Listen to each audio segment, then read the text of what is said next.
Assalamualaikum dan selamat pagi Lima Arif. Hari ini kamu bersama lagi dengan Cikgu Ayu untuk belajar Bahasa Melayu. Cikgu doakan kamu semua sihat dan bersedia untuk belajar. Tanda pembelajaran kita pada hari ini adalah membaca dan memahami maklumat tersurat dan tersirat untuk memberikan respon.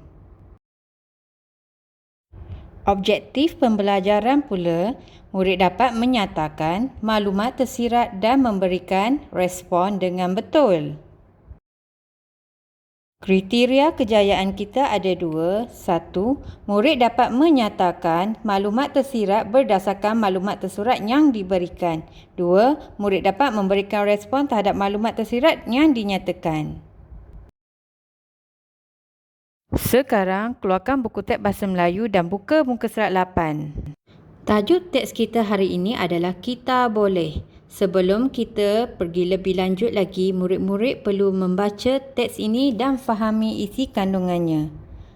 Hafiz, Kaijun dan Tinesh menyertai perlumbaan basikal antara komuniti kejiranan taman mereka.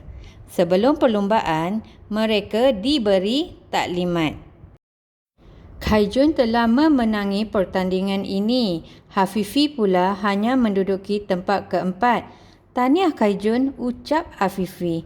Terima kasih Afifi. Mengapakah kamu lambat Afifi? Tanya Kaijun. Peserta di hadapan saya tidak perasan akan arahan papan tanda. Akhirnya, dia terjatuh kerana terlalu laju ketika menuruni bukit. Saya tidak sampai hati hendak meninggalkan begitu saja. Jelas Afifi. Apakah tindakan kamu Afifi? Soal Tinesh. Saya telah membantunya agar bangkit semula. Saya juga memberikan kata-kata semangat kepadanya untuk meneruskan perlumbaan ini, jelas Afifi. Wah, kami sangat bangga akan semangat setia kawan kamu Afifi, ucap Kaijun dan Tinesh. Rim tayar basikal kamu kelihatan bengkok. Bahaya untuk kamu tunggang, kata Kaijun. Betul Kaijun, kalau begitu saya akan meminta bantuan ayah saya untuk membawa basikal Afifi pulang dengan kenderaan pacuan 4 roda, kata Tinesh. Terima kasih Kaijun, Tinesh, balas Afifi. Bagus, cikgu harap kamu faham cerita tadi. Sekarang kita tengok pada maklumat tersurat yang terdapat dalam cerita tadi. Okey, taklimat yang diberikan sebelum perlumbaan, peserta perlu mempunyai kesihatan yang baik. Okey, kamu tengok di situ, itu adalah maklumat tersurat yang telah diberikan. Untuk mendapatkan maklumat tersirat, kamu perlu berfikir, kenapa peserta perlu mempunyai kesihatan yang baik? Apa tujuannya? Apa sebabnya? Okey, tujuannya ialah peserta mesti menjaga kesihatan sebelum perlumbaan agar dapat mengekalkan tumpuan yang baik semasa perlumbaan. Sekarang, kamu nyatakan respon atau kesan daripada apa yang kamu lakukan tadi. Okey, peserta dapat mengelakkan kemalangan daripada berlaku.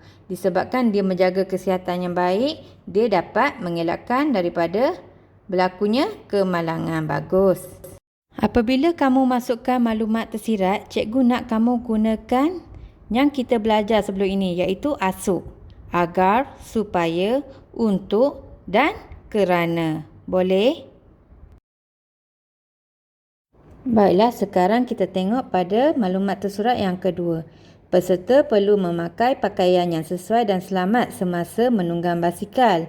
Okey, bila kamu ingin tahu apa maklumat tersiratnya, kamu perlukan kata tanya kenapa di situ. Kenapa dia perlu memakai pakaian yang sesuai? Ya, dia perlu memakai pakaian yang sesuai sebab dia dapat menunggang basikal dengan selesa dan juga berpakaian cerah supaya dapat dilihat oleh peserta yang lain.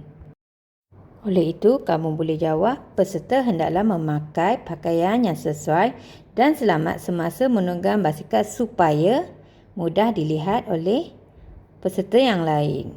Maka, responnya adalah peserta dapat menunggang dengan selesa dan mudah dilihat.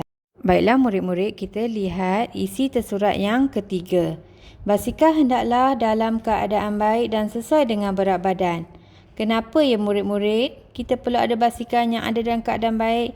Ya, supaya kita dapat tunggang dengan selamat. Basikal mestilah mempunyai angin tayar yang mencukupi. Pastikan brek pun berfungsi. Oleh itu, cikgu nak kamu bina ayat sendiri dan lengkapkan maklumat tersirat tersebut. Sekarang kamu tengok pada responnya. Respon cikgu telah bantu kamu.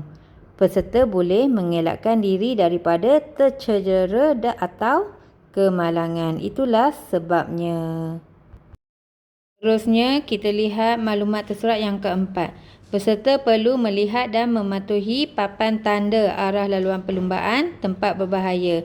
Okey, kenapa ya peserta perlu mematuhi papan tanda?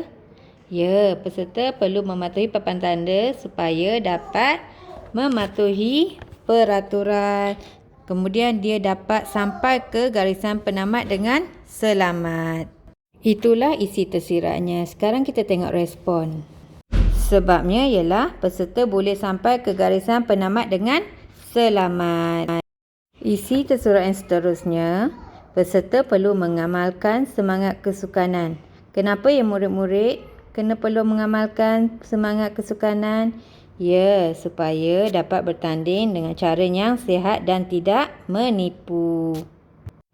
Apa sebabnya? Supaya peserta dapat mengelakkan daripada terkena hukuman dan tidak dikenakan penalti.